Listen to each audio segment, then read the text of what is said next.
Hello everyone, welcome back to my channel. My name is Sumansi Sehgal. Friends, आज का हमारा video Sunday comment box का है, जिसमें कि मैं आपके कमेंट्स का रिप्लाई करती हूँ आप लोगों को।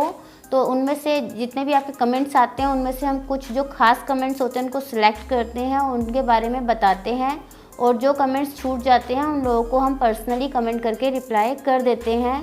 तो आज का हमारा वीडियो स्टार्ट करते हैं। जो जो कमेंट आया है उनके बारे में मैं आपको बताने जा रही हूँ। तो फर्स्ट कमेंट हमारा रुद्रा जी का है, जो कि लिख रहे हैं, हाय मैम, आपके वीडियोस वेरी इन्फॉर्मेटिव होते हैं। मैम, मैं मेरे पार्लर में honey wax, cream wax and Rica wax की भी सर्विस देती हूँ, बट मुझे लिपोसोल्यूबल वैक्स के जेल वैक्स के बारे में इंफॉर्मेशन चाहिए। रुद्रा जी, थैंक्स फॉर योर कॉम्प्लीमेंट्स। तो मैं आपको बताना चाहती हूँ, जो आप रिका वैक्स अपने पार्लर में यूज़ कर रहे हैं वो ऑलरेडी लिपोसोल्यूबल वैक्स ही है जो आप यूज़ कर रहे हैं, और ये बेस्ट ब्रांड है लिपोसोल्यूबल वैक्स में। और भी अच्छे ब्रांड्स आते हैं। इसी तरीके से लिपोसोल्यूबल वैक्स जो है और भी ब्रांड्स में आती है, जैसे कि रागा और बायोसॉफ्ट में भी आती है, और आती है लेबोनियर ब्रांड में, जिनके रिजल्ट्स बहुत अच्छे हैं। तो आप रिका ऑलरेडी यूज़ कर रहे हैं, लिपोसोल्यूबल वैक्स ही है, तो इसको तो यूज़ करना आपको आता ही होगा कैसे करना है। और अगर आपको कुछ प्रॉब्लम हो रही हो लिपोसोल्यूबल वैक्स यूज़ करने में, तो आप हमारी वीडियो जो है लिपोसोल्यूबल वैक्स के ऊपर उसको देख सकते हैं। उसके लिए मैं डिस्क्रिप्शन बॉक्स में लिंक शेयर कर दूंगी आपके लिए। नेक्स्ट क्वेश्चन हमारा रजनी जी का है, जो कि लिख रहे हैं, मैम, अगर N+ ब्रांड का फेशियल ना हो, किसी और ब्रांड का फेशियल हो, तो उसमें भी हर स्टेप के बाद स्टीम दे सकते हैं। जैसा कि इन्होंने लिखा है, तो मैंने अभी वीडियो डाली थी N+ ब्रांड के ऊपर, D10 फेशियल के ऊपर। तो उस फेशियल का जो प्रोसेस था वो हर स्टेप के बाद स्टीम देने का था, और ऐसा ज़रूरी नहीं है सब फेशियल्स में ये प्रोसेस हो। जो भी आप D10 फेशियल किसी ब्रांड का यूज़ कर रहे हैं, तो जो रूल्स उसके पीछे लिखे रहते हैं आप उनको पढ़िए। अगर उसमें लिखा है कि आपको स्टीम देनी है तो ही दीजिए, नहीं तो ज़रूरी नहीं है। ऐसा कोई नेसेसरी कोई रूल नहीं है कि आपको हर स्टेप के बाद स्टीम देनी है। स्क्रबिंग के बाद आप ज़रूर स्टीम दे सकते हैं, विद स्क्रब आप लोग स्टीम दे सकते हैं, वो हर फेशियल में दे सकते हैं विद स्क्रब आप लोग स्टीम। और स्टीम देने के बाद, क्योंकि पोर्स ओपन होते हैं तो वाइट हेड्स ब्लैक हेड्स निकालने में हमको ईजी हो जाता है, तो इसलिए हम लोग स्टीम देते हैं विद स्क्रब। और उसके बाद हम लोग टोनिंग करके जो पोर्स ओपन होते हैं उनको मिनिमाइज़ कर देते हैं। तो आप जो भी फेशियल लें, जो उसके बारे में सब पढ़िए कि आपको कैसे करना है। कोई भी D10 फेशियल करें आप विद स्क्रब के साथ उनको स्टीम दे सकते हैं, उसमें कोई प्रॉब्लम नहीं होगी। नेक्स्ट क्वेश्चन है मनीषा जी का, जो कि लिख रहे हैं, hello Sumansi ji, I am from Africa. मेरा क्वेश्चन है कि फेस पर कौन सी वैक्स बेस्ट है? रिका से स्किन पील हो जाती है, शुगर हनी होम रेमेडी में जो होते हैं उससे पिंपल हो जाते हैं, इनके स्किन पे रैशेस हो जाते हैं। इंडिया से कौन सी बेस्ट वैक्स लेनी चाहिए सो एक बार में हेयर रिमूव हो जाएं? और फेस वैक्स के बाद कौन सी क्रीम लगानी चाहिए और क्या केयर करनी चाहिए? यहाँ लोग फेस वैक्स ही करते हैं, और बेस्ट फेशियल किट, ब्लीच और D10 बताइए। रिका वैक्स वैसे तो बेस्ट वैक्स है। जो रिका वैक्स में ब्राज़ीलियन वैक्स आती है वो स्पेशली फॉर आपके फेशियल स्किन के लिए होती है। अगर आपको रिका की ब्राज़ीलियन वैक्स नहीं सूट कर रही है, स्किन पील हो रही है, क्योंकि गर्मियों की वजह से स्किन पील की प्रॉब्लम होती है, तो अगर आपका रूम ठंडा है तो ऐसा मुझे नहीं लगता कि स्किन पील होनी चाहिए। उसके बावजूद भी अगर आपकी स्किन बहुत ज़्यादा सेंसिटिव है और पील हो जा रही है, तो इसके अलावा जो वैक्स आती है लेबोनियर ब्रांड में आती है, लेबोनियर ब्रांड की होती है, बायोसॉफ्ट की होती है। तो ऐसे और भी कई वैक्सेस हैं जो फेस पे हम लोग कर सकते हैं। और फेस पे वैक्स जो आप वैक्स करेंगे ना फेस के ऊपर, वो स्ट्रिपलेस वाली होनी चाहिए। अगर आप रिका की लिपोसोल्यूबल वैक्स यूज़ कर रहे हैं फेस के ऊपर, तो आप ये जो प्रॉब्लम बोल रहे हैं कि मेरे को स्किन पील हो रही है, ये हो सकती है कि स्ट्रिप के साथ जब हम लोग करते हैं तब स्किन पील होने का डर होता है। लेकिन आप अगर ब्राज़ीलियन वैक्स यूज़ करेंगे तो ये प्रॉब्लम नहीं होनी चाहिए आपको। और जब भी हम लोग ब्राज़ीलियन वैक्स फेस पर यूज़ करते हैं, या रिका वैक्स भी हम लोग हैंड्स वगैरह पे यूज़ करते हैं, तो हाफ एन आवर तक हम लोगों को उस एरिया पे पानी नहीं लगाना चाहिए। और रैशेज़ अगर होते हैं तो आप लोग वैदिक लाइन की एंटी रैश क्रीम एप्लीकेशन कर सकते हैं, जिसका रिज़ल्ट बहुत अच्छा है। किसी को भी कोई प्रॉब्लम होती है तो उसी समय वो रेडनेस वगैरह को सबको ठीक कर देती है 5-10 मिनट में।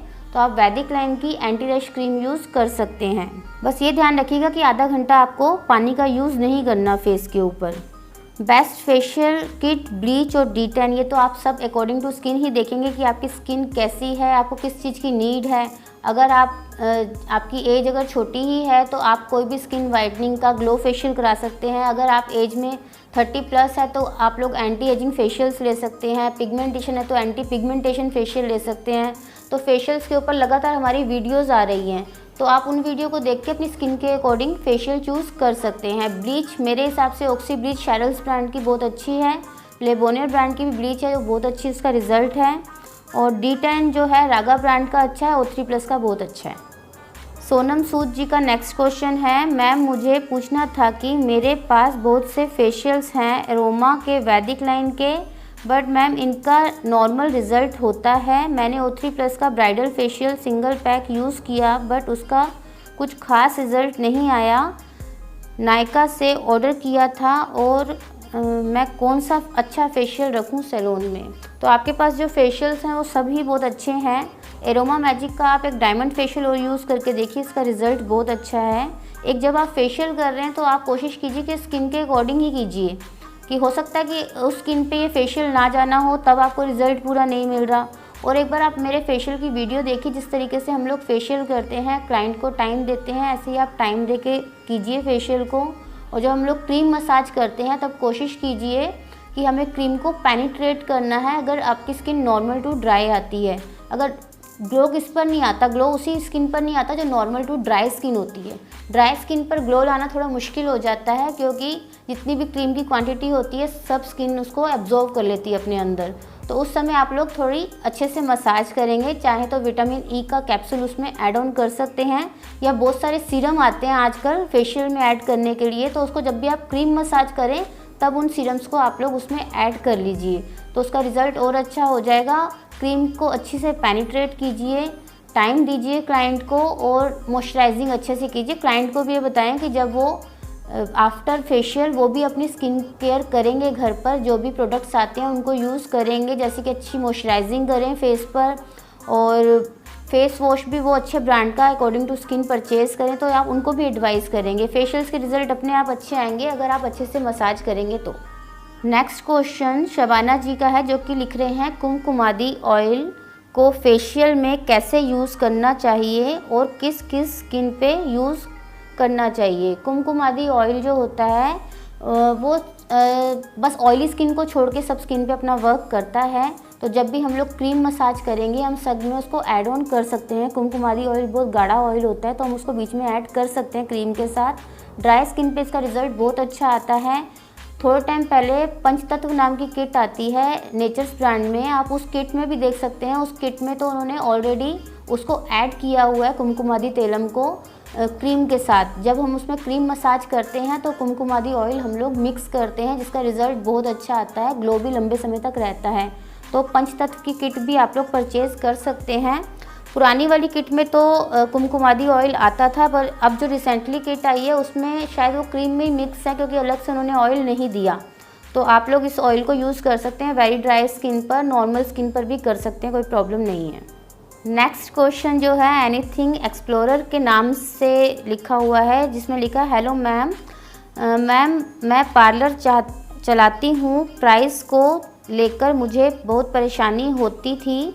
जब से मैं आपकी प्राइस लिस्ट का वीडियो देखी हूँ तब से परेशानी नहीं होती। Thank you so much. Thanks for your compliment, क्योंकि ये स्पेशली मैंने आप लोगों के लिए इसलिए बनाई थी कि बहुत सारे लोग कंफ्यूज थे जो लोग नया नया पार्लर खोलते हैं।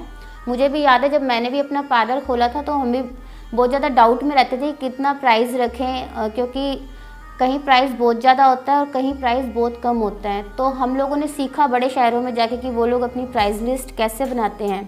तो जब मैंने वहाँ जाके देखा तो उनकी प्राइस लिस्ट क्या बहुत टिपिकल टाइप की होती थी, समझ ही नहीं आती थी उन लोगों ने क्या क्या लिखा है। फेशियल्स के नाम भी इतने अजीब अजीब तरह के होते, वही फेशियल्स हैं लेकिन लिख ऐसे देते हैं कि आपको समझ ही ना आए।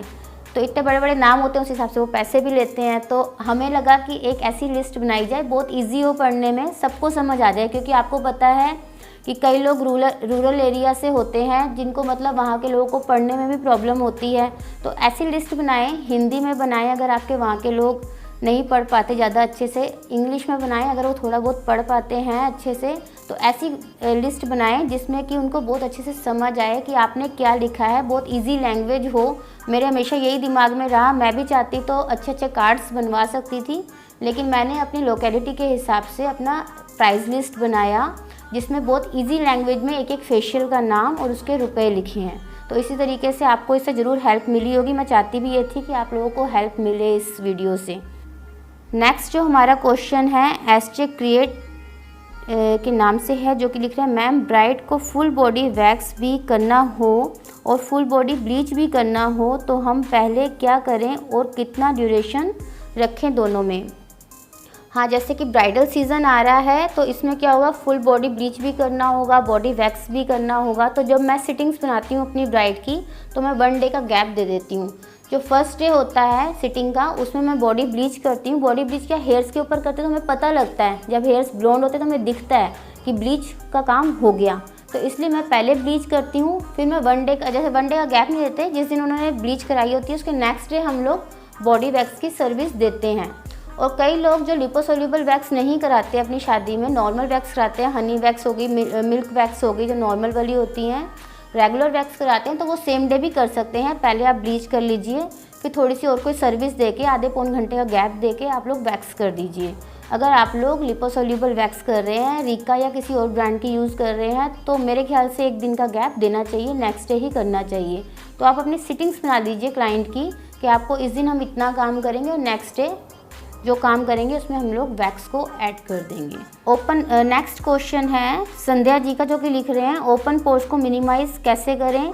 ओपन पोर्स को हमेशा मिनिमाइज़ आप टोनिंग करके कर सकते हैं। बहुत सारे मॉइस्चराइजर्स भी आते हैं ओपन पोर्स के लिए, वो यूज़ कर सकते हैं। Next question creative life with गुल, जो कि लिख रहे हैं मैम प्लीज़ मेरे क्वेश्चन का कोई भी आंसर नहीं देता है, प्लीज़ आप बता दें। मैंने एक ब्राइड का मेकअप किया था जुलाई में, बहुत उमस थी बट मेकअप अच्छा हुआ था, ब्राइड भी हैप्पी थी बट विदाई के वक्त उसका मेकअप मेल्ट हो गया, वो रोई भी बहुत थी, उसका पूरा मेकअप ख़राब हो गया था। तो क्या इसमें मेरी गलती तो क्या इसमें असली में मेरी गलती है क्या मैम, प्लीज़ बता दीजिए, मेरा कॉन्फिडेंस लो हो गया है। आप अपना कॉन्फिडेंस लूज़ ना करें, क्योंकि जुलाई आपको पता है कि बहुत ज़्यादा गर्मी होती है, अच्छे से अच्छा मेकअप कर दो तो वो भी नहीं टिकता। और आपको पता है कि लास्ट विदाई के समय अगर ये प्रॉब्लम हुई है तो इसमें आप कुछ कर नहीं सकते, ब्राइड का रोना धोना उस समय चलता है। तो आपने यहाँ से अपना अच्छा काम करके भेजा, ब्राइड हैप्पी होके गई, तो उसके बाद उसकी रिस्पॉन्सिबिलिटी है उस मेकअप को संभालना, ना कि आपकी। आप उसके पीछे जाके उसको एक्स्ट्रा सर्विस नहीं देंगे। तो आप जो अपने पार्लर में करके भेज रहे हैं वो आपके लिए बहुत है, बिल्कुल अपना कॉन्फिडेंस लूज़ मत कीजिए। वहाँ जाके ब्राइड की खुद की रिस्पॉन्सिबिलिटी है कि वो अपने मेकअप को किस तरीके से टिकाएगी। अगर वो इतनी हीट में बैठेगी, इतनी गैदरिंग में बैठेगी, तो ऐसा नहीं रोने से ही, इतनी गैदरिंग में भी हुमस हो जाती है, उसकी वजह से मेकअप जो होता है मेल्ट होता ही है। तो इसमें आपकी गलती नहीं है, तो आप अपना निश्चिंत होकर काम दोबारा से शुरू कीजिए विद कॉन्फिडेंस। मोनिका सिंह, जो कि लिख रहे हैं मैं आपकी सारी वीडियोस देखती हूँ, आप बहुत अच्छे से समझाते हैं, समझ में भी आता है, थैंक यू। मैं बेस लगाती हूँ तो कहीं कहीं पैची हो जाता है, ऐसे में क्या करें।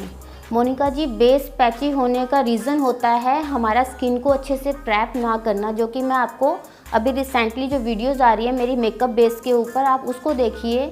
अकॉर्डिंग टू स्किन आपको मॉइस्चराइजिंग करनी है, इस चीज़ का ध्यान रखिए। बहुत ज़्यादा एक्सेस मॉइस्चर भी नहीं लगाना, क्योंकि एक्सेस मॉइस्चर से भी क्या होता है कि हमारा जो फाउंडेशन होता है वो स्टिक नहीं हो पाता, तो पैच बन जाता है। तो आप कोशिश कीजिए आपका जो बेस है वो बहुत अच्छा बने, जो आप प्रेप कर रहे हैं स्किन को वो बहुत अच्छे से करें।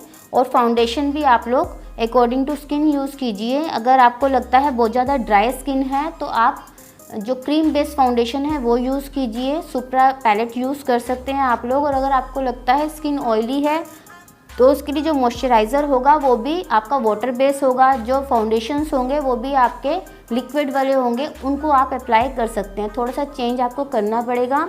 और अगर आप इनको सही से सीखना चाहते हैं तो हमारी वीडियोस को, आप जो मेकअप की वीडियोस हैं उसको देखें, आपको बहुत अच्छे से समझ आ जाएगा। नेक्स्ट क्वेश्चन हमारा जगसीर सिंह जी का है, जो कि लिख रहे हैं मैम ज़्यादा ग्रे हेयर होने पर क्लाइंट के रूट पर मैट्रिक्स का कलर अप्लाई कर सकते हैं क्या, कोई साइड इफ़ेक्ट तो नहीं होता है। कोई पार्लर वाले बताते हैं कि रूट पर कलर नहीं लगाते, तो हेयर को कैसे कलर करें। रूट पर कलर लगता है, आप इस चीज़ से निश्चिंत हो जाएं, रूट पे कलर लगाना ही होता है। जब रूट से ग्रे आएंगे तो उनको हमें कवर करना ही है।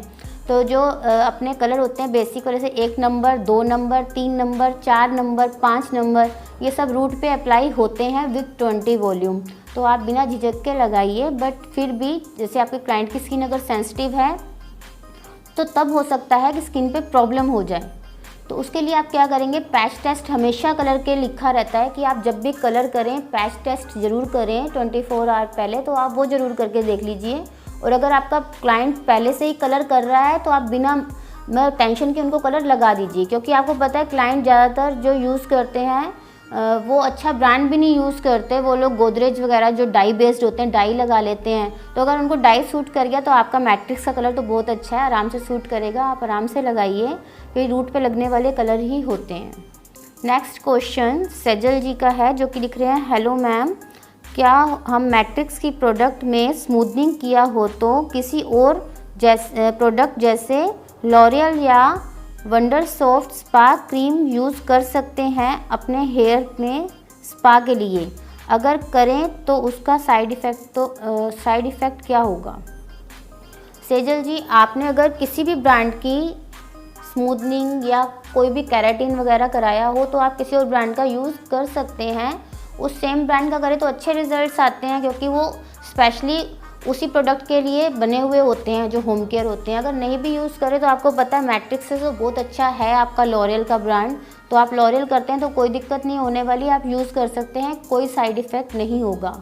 नेक्स्ट क्वेश्चन प्रियंका जी का है, जो कि लिख रहे हैं मैंने 1 महीने से पार्लर डाला है लेकिन कस्टमर नहीं आ रहे, 1-2 ही आए हैं। प्रियंका जी, बस 1 महीना ही हुआ है, तो जब भी हम कोई बिज़नेस करते हैं तो उसमें हमें पहले पैसा लगाना पड़ता है लंबे समय तक। आप इस अपने काम को कम से कम 1 साल दीजिए, 1 साल भी बहुत कम होता है, लंबे समय तक लगना पड़ता है अपने काम के साथ, तब उसका फीडबैक हमको मिलना शुरू होता है। डिसअपॉइंटेड मत होइए, क्योंकि अभी तो काम शुरू ही किया है हम लोगों ने। अभी पब्लिक कैसे जुड़ेगी ये देखिए आप, कि आपके वहाँ की पब्लिक आपसे कैसे ईजिली जुड़ सकती है, कॉन्टैक्ट करके जुड़ सकती है, या आप पैम्पलेट्स वगैरह छपवा सकते हैं अपनी पब्लिक के लिए, ताकि वो आपके पार्लर के बारे में जाने। आप अपने पार्लर का ऐड कीजिए, जैसे कि अब दीपावली आ रही है, अच्छे से ऑफ़र निकालें और उनको अखबार में बंटवा दीजिए। जब वो सबके पास जाएंगे तो आपके पार्लर का पता लगेगा, तो आपके पास कस्टमर अपने आप से आएंगे। तो कस्टमर आपको बनाना है, कैसे बनाना है आप इसके आइडिया सोचिए, कस्टमर ज़रूर आएंगे, धीरे धीरे आपका काम ज़रूर बढ़ेगा। नेक्स्ट क्वेश्चन मंदिरा जी का है, जो कि लिख रहे हैं मैम मेरा एक छोटा सा सैलून है और उससे घर नहीं चलता है, पर मैं एक पार्लर खोलना चाहती हूँ, पर मैं काम नहीं जानती, तो क्या मैं पार्लर खोल सकती हूँ, प्लीज़ बताइए। मंदिरा जी, अगर आपको काम बहुत अच्छे से नहीं आता और आपको तो बहुत अच्छा एक ऑप्शन मिला होगा कि आपके घर में पार्लर है, तो लोग आते होंगे उसमें, तो आप एक काम कर सकते हैं, जैसे हम लोग वीडियोस बना रहे हैं, शुरू से बना रहे हैं आप लोगों को इसीलिए बना रहे हैं कि आप लोग जैसे घर पे जो पार्लर चलाते हैं उनकी हेल्प हो सके। तो आप प्रैक्टिस कीजिए, अगर आप प्रैक्टिस करने लगेंगे आपका काम अच्छा हो जाएगा, तब आप बाहर इन्वेस्ट कीजिए। अगर आप बाहर पार्लर खोलेंगे घर के बाहर, तो आपको पता है वहाँ का आपको चार्ज देना पड़ेगा, जो रेंट होगा वो आपको देना पड़ेगा। तो आप वहाँ पे रेंट कैसे देंगे जब आपका घर पे इतना अच्छे से नहीं चल रहा? तो अभी तो आपको बहुत सारी कोशिश करनी है, आपके पास बेस्ट ऑप्शन आपका घर है। जब मैंने स्टार्ट किया था मैंने अपने घर से ही किया था, तो आज देखो, आज मेरे को 13 साल हो गए अपना काम करते हुए, और अब मेरा काम बहुत अच्छा चल रहा है। तो आपको भी ज़्यादा टाइम नहीं लगेगा, जल्दी से जल्दी होगा, बस आप अपनी प्रैक्टिस अच्छी कीजिए। जो चीज़ हम लोग सिखा रहे हैं उनको प्रैक्टिस कीजिए, और अगर आपका काम अच्छा चलने लगे उसके बाद आप बाहर सोचिए कि बाहर कैसे खोलें। आपको पता है बाहर खर्चे बहुत ज़्यादा हो जाते हैं, क्योंकि अभी जो घर में बिजली का बिल आ रहा है तो वो बिजली का बिल बाहर भी आएगा, फिर आपको दोनों जगह पे करना होगा। घर छोड़ के जब आप बाहर जाएंगे तो घर में भी मैनेज करना पड़ेगा, बाहर भी मैनेज करना पड़ेगा। तो इसलिए कुछ समय और आप अपने घर पे ही चलाइए और कोशिश कीजिए जो चीज़ें आपको समझ नहीं आ रही उसको सीखें पहले अच्छे से। कस्टमर घर से भी जुड़ जाते हैं अगर आप काम अच्छा करेंगे तो। और अपने कस्टमर्स को कैसे जोड़ना है ये मैं आपको थोड़ी देर पहले ही बता चुकी हूँ कि आप अपने पैम्पलेट्स बनवाइए और अखबार में बंटवाइए। आप ये काम कीजिए, उससे अच्छा बाहर पैसा लगाने से अच्छा आप अपने इसी पार्लर को ग्रो करने के लिए कुछ नया सामान लीजिए, कुछ नई चीज़ें कीजिए, ताकि आपका घर वाला पार्लर ही पहले ग्रो हो जाए। और जब आपको लोग जानने लगेंगे आप काम बहुत अच्छा करते हैं, तो फिर धीरे धीरे करके आप बाहर खोलिएगा और सारे आपके कस्टमर आपके पास बाहर भी आएंगे। तो इस तरीके से आप अपना पार्लर अभी घर पे ही चलने दीजिए। तो इस तरह से आज की हमारी वीडियो संडे कमेंट बॉक्स की कंप्लीट हुई। अगर आपको ये वीडियो पसंद आई हो तो प्लीज़ इसको ज़्यादा से ज़्यादा लाइक कीजिए, शेयर कीजिए और हमारे चैनल को सब्सक्राइब कीजिए। Thank you so much.